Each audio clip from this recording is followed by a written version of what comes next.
And good evening. Thank you so very much for being with us. We're being joined by criminal defense attorney Brian Shealy tonight as we discuss today's appearance in court by the Alec Murdaugh legal appeals process teams on each side, the defense and the state, both arguing their cases in front of the South Carolina Supreme Court. All right, so let's just dive in here, Brian. The 2 points that were being hammered home today by the defense, obviously the judge allowing the financial crimes in as evidence. They heard arguments about that.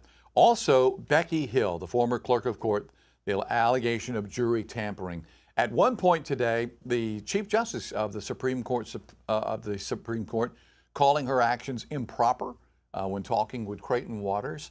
He also called her a rogue clerk of court.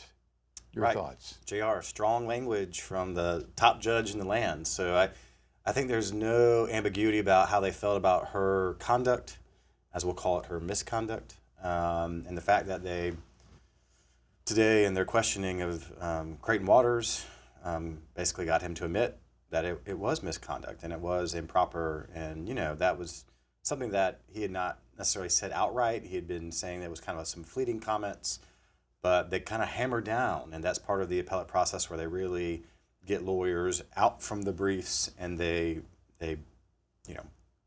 fix them into their line of thought. And so that's clearly what happened today. They're alleging that the former clerk of court, Becky Hill, tampered with the jury, something she has denied doing, but they also point out that she lacks credibility here. The defense attorneys say she lacks credibility. In fact, Jean Toll, who heard the case back in 2024, also found her not credible. Right. Former Chief Justice Toll said that she was called by the siren song of fame. Later that she lied, and I think it's acknowledged by all that she perjured herself. Ultimately, she was not charged with perjury, but she was charged with other crimes, and I think that, she was charged with misconduct and obstruction of justice. But it is very much out there that she lied to the courts, and so I think that level of lack of credibility that's going into the Supreme Court, I think, is very strong. And I think it's something that will be the major legal issue in this case. It also seemed today that several of the justices had major issues when it came to the evidence of financial crimes being admitted in court by Clifton Newman.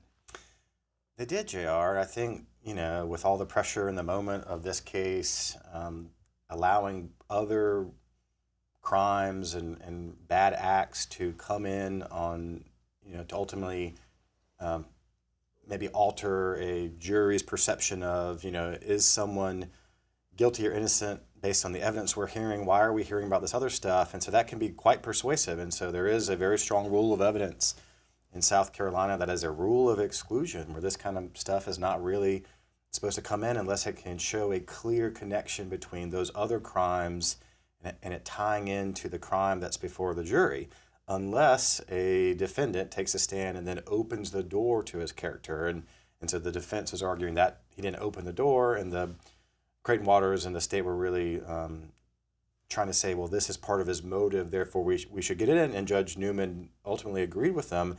And I think our Supreme Court is taking a very narrow view of allowing that type of evidence into the trial. All right, coming up tonight at 9 on WLTX Plus, Brian will join us along with attorney Lori Murray. We're going to be discussing this case, what happened in court today, the reaction, the fascination of it all, and also what happens when the court finally renders a verdict here. Will there be a new trial? Could there be more appeals to that decision? We'll be talking about that coming up at 9 o'clock tonight on WLTX Plus.